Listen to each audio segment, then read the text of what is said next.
Action. Halo pemirsa, teman-teman sekalian di rumah, kita masuk atau ketemu lagi di channel Imajinarium.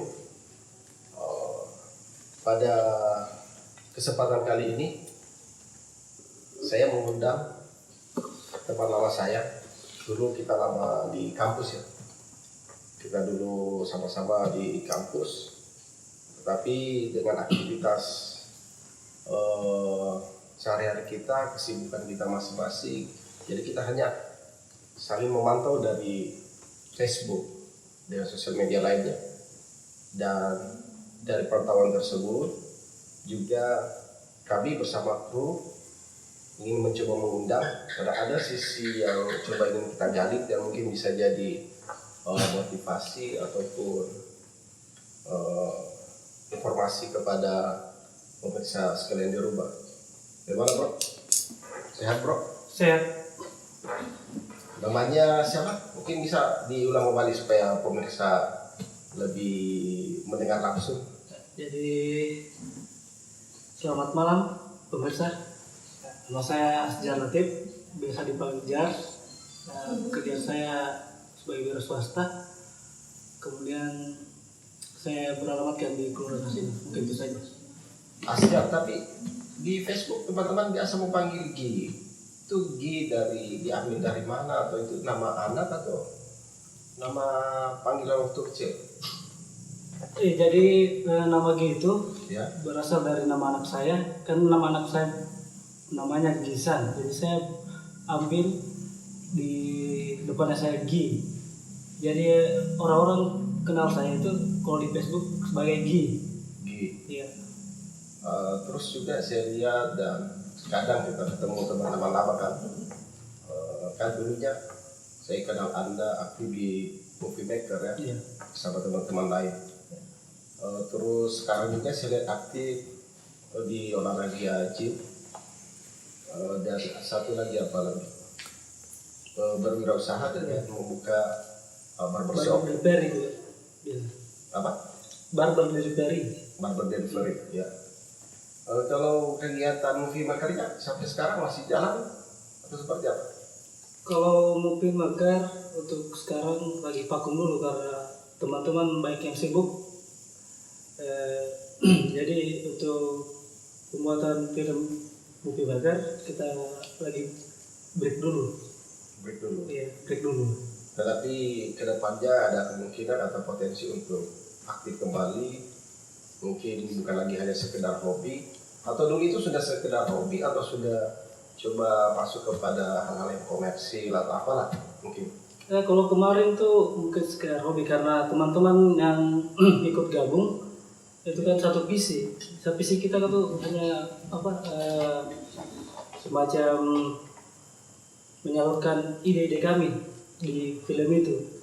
Dan kalau kelanjutannya mungkin tergantung dari teman-teman juga. Kalau kesibukan sudah tidak terlalu ini, kita bisa buat lagi.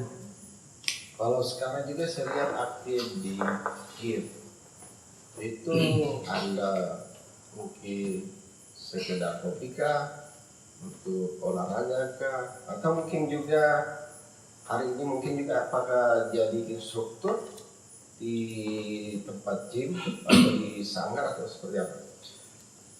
Kalau berbicara masalah gym, mungkin itu bisa dikatakan hobi yang menurut saya itu sangat penting karena untuk membangun kesehatan itu kita perlu olahraga. Jadi makanya saya berpikir untuk gym. Kalau di sana saya hanya sebagai pemain saja, tidak sampai jadi instruktur. Kalau satu minggu itu latihannya berapa kali? Satu minggu maksimal 4 kali. Berarti apa itu? Ada nge-gym itu di tempat teman atau memang jadi member di situ? Jadi member di tempat teman. Dan manfaatnya dari nge-gym itu sampai hari ini apa yang Anda rasakan atau pengalaman apa yang bisa mungkin dibagi ke pemirsa atau teman-teman yang ada di rumah atau yang sering memonitor channel kita? Ya, jadi kalau manfaat gym untuk saya pribadi, pertama itu sehat. Ya. Itu paling utama itu sehat. Ya. Kedua itu bisa membuat badan kita jadi bagus dilihat, dalam artian atletis. Itu nilai tambahnya itu. Jadi ketika kita berbicara manfaat, itu sangat besar sekali manfaatnya ketika kita gym. Dan yang saya rasa manfaat yang lebih besar lagi yang saya rasa ini, saya tidak mudah sakit. Karena sebelum saya gym, saya selalu merasakan cepat kelelahan, sakit atau apa. Tapi alhamdulillah setelah saya gym, kendala itu atau masalah itu tidak pernah terjadi sama saya. Itu manfaatnya. Tapi kan persoalan sehat itu kan biasa dari teraturnya makan, teraturnya tidur, dan pikiran itu tidak macam-macam lah, atau pikiran kita sehat. Iya, Terus yang kalau Anda rasakan ini apakah memang faktor nge-gym itu sangat memberi manfaat terhadap kesehatan Anda kembali? yang jelas kalau kita berbicara masalah gym itu tidak hanya melatih otot saja, tidak hanya gerakan-gerakan saja. Di situ ada pola-pola, mulai pola makan, pola istirahat, dari pola-pola yang untuk menjadikan badan itu jadi satu di gym itu. Artinya itu mindset kita jangan hanya berbicara ketika kita gym kita hanya mengangkat beban atau menggerakkan tubuh, enggak. Padahal ketika kita gym itu sudah banyak yang terolah, mulai dari kita pola makan kita, pola istirahat kita dan sebagainya gitu. Kalau dari nge-gym ini apakah ada suplemen atau protein khusus untuk membentuk atau mensupport kegiatan gym ini? Kan kalau kata teman-teman sih, saya juga belum banyak membaca terkait manfaat gym. Tapi kalau habis nge-gym biasanya itu konsumsi telurnya berbeda. Kalau kita kan biasanya konsumsi berapa biji dalam satu hari. Apakah itu ada khasiat atau pola makan yang berbeda dengan menggunakan protein atau mengkonsumsi protein tambahan? Ya, tentu saja ketika kita gym kita akan mengatur pola makan. Nah, di situ kita akan dapatkan lumayan nutrisi, protein itu bisa didapatkan dari sayur-sayuran, buah-buahan, kemudian dengan dagingan, kemudian ada tambahan kayak susu, suplemen. Itu kalau menurut saya itu sangat bermanfaat sekali ketika kita lagi melakukan aktivitas gym. Tapi ada ini yang saya coba ini kali kan tadi berapa kali ke gym dalam seminggu? 4 kali. 4 hari, maksudnya atau 4 hari? 4 kali, 4 hari. 4 hari. Terus bagaimana kira-kira kalau pas waktu nge-gym, atau bagaimana Anda membagi waktu gym Anda dengan apa istilahnya usaha barbershop Anda, apalagi sekarang Anda menggunakan konsep delivery itu? Ya, kalau saya rasain itu tidak berlawanan dengan jadwal saya selama ini. Karena intinya ketika kita melakukan aktivitas atau sesuatu kita sudah menjadwalkan itu. Karena kalau saya berbicara tentang delivery atau panggilan lah, saya tuh hanya khususkan Sabtu Minggu saja. Karena ketika Sabtu Minggu itu jadwal gym saya sudah tidak ada lagi. Ya, artinya gym saya libur di Sabtu Minggu itu. Jadi ketika saya melakukan usaha yang lain seperti delivery atau cukup delivery itu tidak akan terganggu sama sekali. Nah, saya rasa terus begini bro, terkait saya panggil bro saja, supaya kita kan teman lama. Ini apa? Terkait barbershop yang ingin saya coba, apalagi sekarang lagi trendy di beberapa wilayah, tidak terkecuali di Kabupaten Merauke, di Kota Ungaha dan sekitarnya. Biasanya yang banyak delivery itu di hari-hari apa saja? Terus maksudnya di hari apa saja, siapa saja, dan bagaimana persoalan tarif antara delivery dengan yang datang di barber? Ya, di sini saya jelaskan dulu usaha cukur saya kan dua metode yang saya lakukan. Barber stay artinya saya kan mempunyai karyawan juga kan. Barber stay artinya di situ saya punya barber, kemudian yang delivery. Kalau saya di sini kebetulan mengambil deliverynya. yang stay. Yang stay kan saya punya karyawan. Ada berapa karyawan sekarang? Karyawan saya ada 3. Jadi mereka yang stay di barber. Anda yang delivery? Saya yang delivery. Oh iya. Jadi kalau masalah waktu, makanya saya bilang tadi kalau di barber stay saya itu tiap hari. Dari jam 9 pagi sampai 10 malam. Kalau khusus delivery itu Sabtu Minggu saja. Dan kemudian yang pelanggan saya yang banyak itu yang orang-orang yang sibuk artinya sibuk yang tidak sempat keluar mencari barbershop, mereka panggil. Yang delivery itu waktunya acak, bisa jadi Senin kah, Selasa atau tadi Sabtu Minggu ya? Iya, Sabtu Minggu saya kalau delivery, Sabtu Minggu saja. Terkait masalah pembayarannya, berapa selisihnya dengan yang pada saat mereka datang ke barber dengan?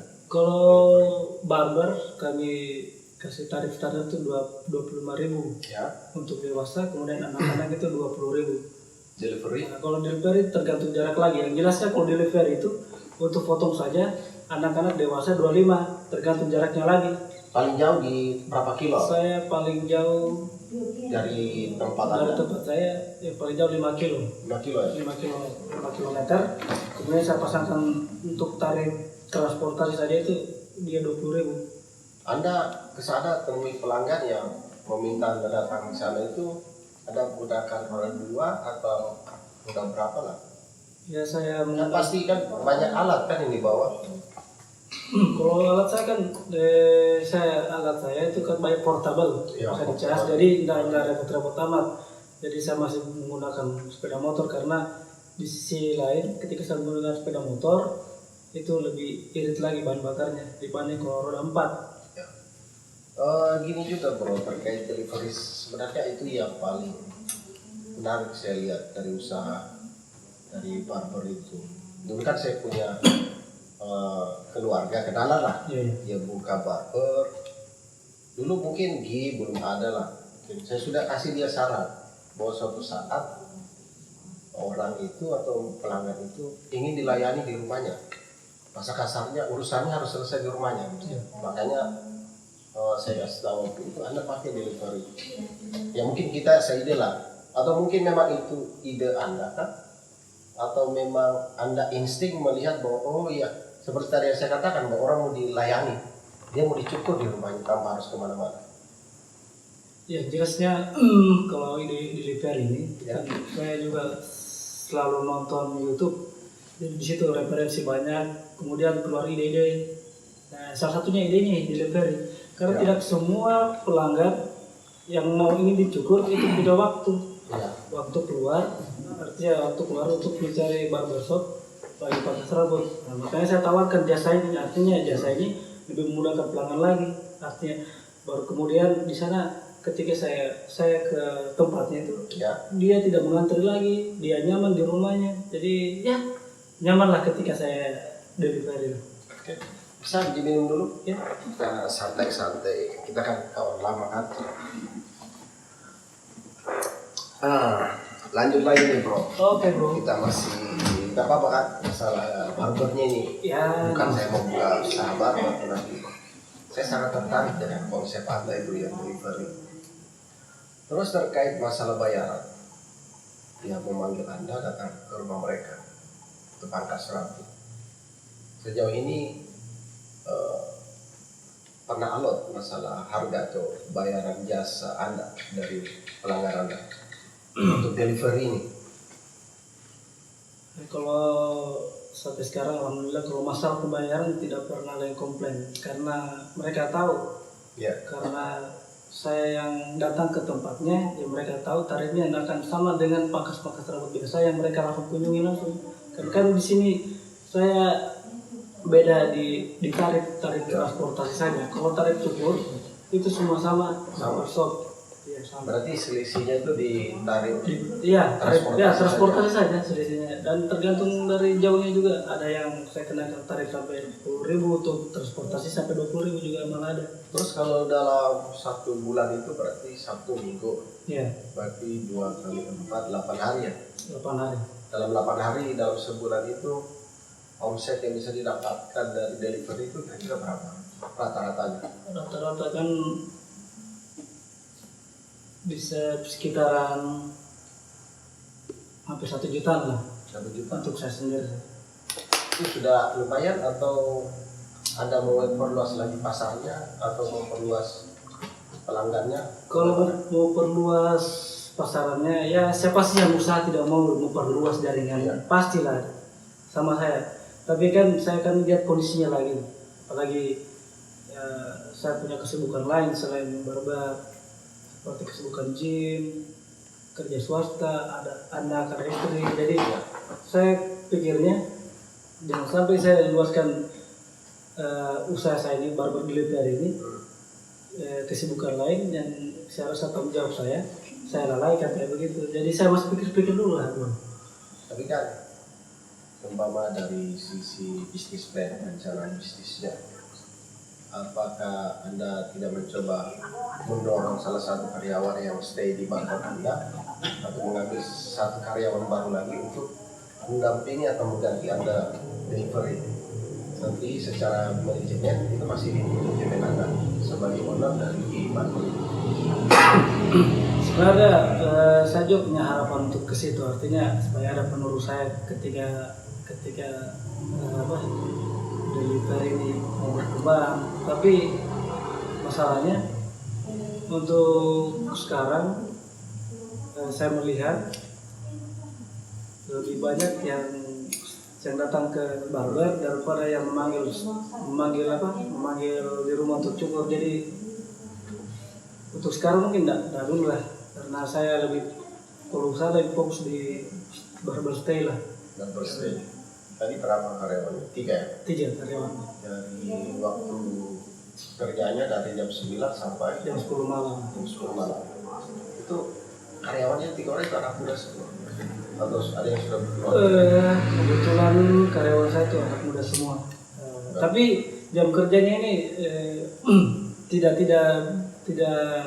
berjam-jaman. Ya. Buka jam 9, tutup jam 12, itu jam 12 tutupnya. Sholat, istirahat, makan, kemudian nanti setelah sholat asar dibuka lagi, habis sholat maghrib tutup, kemudian lanjut lagi sampai jam 10. Gitu. Jadi kalau rata-rata kan itu udah sampai berapa jam itu kalau stay itu? Paling kan 6 jam lah. Bagaimana dia kalau seumpama mereka kan anak muda? Iya. Karena kan di habis Isya itu sampai jam 10 atau jam 11, apalagi sekarang kan lagi rame mabar lah. Mungkin Anda juga salah satu peserta mabar COC lah. Dulu kan ada COC atau apa. Bagaimana kira-kira itu? Tapi di sini bagusnya saya, artinya saya di sini nggak menuntut untuk karyawan saya harus disiplinnya begini, karena saya mengerti, artinya mengertinya jiwanya mereka kan masih muda, tapi saya kasih pemahaman, cari uang, kalau mau bergaul atau mau kegiatan lain ya boleh lah, tidak masalah, yang penting jangan mengganggu kegiatan inti kamu kayak gitu. Oke. Mungkin diskusi kita atau kesempatan kita hari ini untuk membicarakan terkait bagaimana usaha Anda di barbershop, terus dengan aktivitas Anda di gym, terus ada kemungkinan juga akan merambah kembali dunia movie maker bersama teman lama. Ya mungkin kita ucapkan terima kasih sudah banyak memberikan informasi kepada pemirsa kita di rumah. Ya oke bro. Mungkin nanti kalau seumpama ada subscriber kita di dalam kolom komentar langsung atau email kita, WA, mungkin dia. Sebetulnya nanti bapak mau delivery juga boleh. Oke. Iya, nanti saya sematkan. Ini gratis atau bagaimana sih kalau untuk bapak? Tetap bayar. Gratis lah. Iya gratis. Kalau ini promosi ya. Bisa. Oke, kasih bro. Oke. Sampai jumpa. Mudah-mudahan kita bisa bertemu di wawancara atau edisi selanjutnya. Oke bro. Terima kasih.